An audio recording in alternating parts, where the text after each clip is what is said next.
വാങ്ങിയത് 4 കോടിയോളം രൂപ വിലയുള്ള ബസ്സുകൾ വാങ്ങി അതിലെ പോക്കറ്റിലേക്ക് ട്രെയിനിങ് പൂർത്തിയാകുന്നു. പക്ഷെ ആ ബസ്സുകളൊന്നും ഇതുവരെ ഇത് ഉടനെ ഇറക്കും. രണ്ടെണ്ണേ ഉള്ളൂ. 4 കോടി. അത്തരം ബസ്സുകൾ കണ്ടമാനം വാങ്ങിക്കുന്നത് നമ്മുടെ പോളിസി അല്ല. പക്ഷെ വാങ്ങിയത് നമ്മൾ ഉപയോഗിക്കും. KSRTC നേരത്തെ നമ്മള് കേരളത്തിൽ ഏറ്റവും കൂടുതൽ ആളുകൾക്ക് ജോലി കൊടുക്കുന്ന ഒരു പൊതുമേഖലാ സ്ഥാപനം.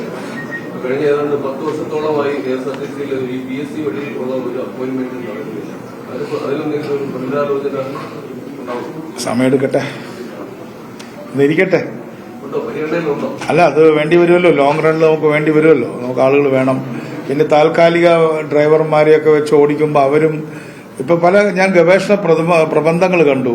ഈ ഡ്രൈവർമാരുടെ മാനസികാവസ്ഥയെക്കുറിച്ച് ആളുകൾ വലിയ റിസർച്ച് ചെയ്തുകൊണ്ടിരിക്കുകയാണ്. അവരുടെ ടെൻഷനും അവരുടെ വരുമാനമില്ലായ്മയൊക്കെ വെച്ച്. അതുകൊണ്ട് ഡ്രൈവർമാർ കഴിയുന്നത് ഇപ്പൊ ലോങ് റൂട്ടിൽ ഓടുന്നവരൊക്കെ പെർമനന്റ് ആക്കണം എന്നുള്ളൊരു പൊതു നിർദ്ദേശം കൊടുത്തിട്ടുണ്ട്. എല്ലാം പറ്റില്ല.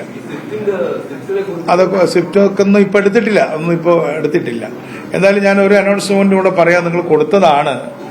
നമ്മുടെ പ്രിയദർശിനിയുമായി ബന്ധപ്പെട്ട് അന്ന് ഞാനത് അനൗൺസ് ചെയ്തുകൊണ്ട് ഞാനത് പറയുന്നില്ല. അത് ആ കമ്മിറ്റി പ്രവർത്തനം തുടങ്ങി. കെ പത്മകുമാർ കമ്മിറ്റി പ്രവർത്തനം ആരംഭിച്ചു. അതിന്റെ ആദ്യത്തെ സിറ്റിംഗ് കഴിഞ്ഞു.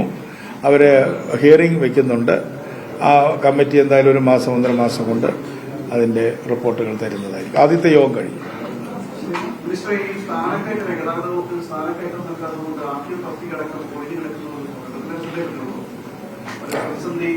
പ്രതിസന്ധിയൊന്നുമില്ല. അതൊക്കെ പരിഹരിക്കാം. അപ്പൊ 60 ആളെ വെച്ചല്ലോ. 60 പേരെ PSC വെച്ചു. അപ്പൊ അതുകൊണ്ട് കുറെ സാധനങ്ങൾ ഫില്ല് ചെയ്തിട്ടുണ്ട്. റൈറ്റ്. നമുക്ക് പത്രസമ്മേളനത്തിൽ ചോദിക്കാവുന്ന ചോദ്യങ്ങളൊക്കെ കഴിഞ്ഞു. അപ്പോൾ ഒരിക്കൽ കൂടി ഞാൻ അവസാനിപ്പിക്കുന്നതിന് മുമ്പായിട്ട് എല്ലാവർക്കും നന്ദി. ഇനിയും ഞങ്ങളുടെ വകുപ്പിനെയും നമ്മുടെ പ്രിയദർശിനിയെയും എല്ലാം സഹായിക്കണം. വിമർശനങ്ങളും ആവാം. വിമർശനങ്ങളോട് യാതൊരു അസഹിഷ്ണുതയില്ല. ചിലർ നന്നായി വിമർശിച്ചിട്ടുണ്ട്. ആ വിമർശിച്ചവരോടോ വിമർശനങ്ങളോടോ യാതൊരു അസഹിഷ്ണുതയില്ല. ക്രിട്ടിക്കലായിട്ട് തന്നെ നിങ്ങൾ അതിനെ ഇവാലുവേറ്റ് ചെയ്തോളൂ. നമുക്ക് അവസാനിപ്പിക്കാം. അത് ഞാൻ പറഞ്ഞല്ലോ. മോഡിഫിക്കേഷന്റെ കാര്യം അത് പറയാം. Good question. അതുപോലെ ഡിസ്കസ് ചെയ്തു.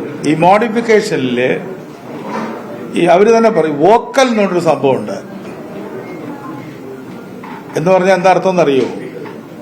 വലിയ സ്പീക്കറുകൾ പുറത്തേക്ക് കേൾപ്പിച്ചിട്ട്, ഒരു കുട്ടി മരിച്ചുപോയി, വണ്ടിയിൽ പാട്ട് വെച്ച് പുറത്തു നിന്ന് നൃത്തം ചെയ്ത വണ്ടി സ്റ്റാർട്ടായി അല്ലേ? ഒരു കാര്യം ഞാൻ കർശനമായിട്ട് പറയാം. ഈ ഗവൺമെന്റ് പൊതുവിൽ വളരെ പെർമിറ്റിംഗ് ഗവൺമെന്റാണ്. അല്ല, അനുവദിക്കുന്ന ഗവൺമെന്റാണ്. ലിമിറ്റ് ചെയ്ത് പോവല്ല. പക്ഷേ നമ്മൾ കൊടുക്കുന്ന പെർമിഷൻസ്, നമ്മൾ കൊടുക്കുന്ന മൃദുഭാവത്തിലുള്ള അനുവാദങ്ങൾ ദുരുപയോഗപ്പെടുത്തുകയും ദുരന്തങ്ങളിലേക്ക് നീങ്ങുകയും ചെയ്താൽ കർശനമായ നടപടികളുണ്ടാവും. വാഹനം കണ്ടുകെട്ടും. അതുകൊണ്ട് വോക്കൽ വെച്ചവരൊക്കെ, ആ ചോദ്യം ചോദിച്ചത് നന്നായി, വോക്കൽ വെച്ചവരൊക്കെ വേഗം അഴിച്ചോളണം. ഏത് സമയത്തും വാഹനം പിടിക്കും. അത് ബാക്കിയുള്ള മോഡിഫിക്കേഷൻസ് ഒക്കെ നമുക്ക് കളർ മാറ്റി തുടങ്ങിയിട്ടുള്ള അതൊക്കെ അനൗൺസ് ചെയ്യാം. ടെക്നിക്കലായിട്ട് നമ്മൾ പത്രസമ്മേളനത്തിലല്ലാതെ പറയേണ്ടത് അല്ലേ? അത്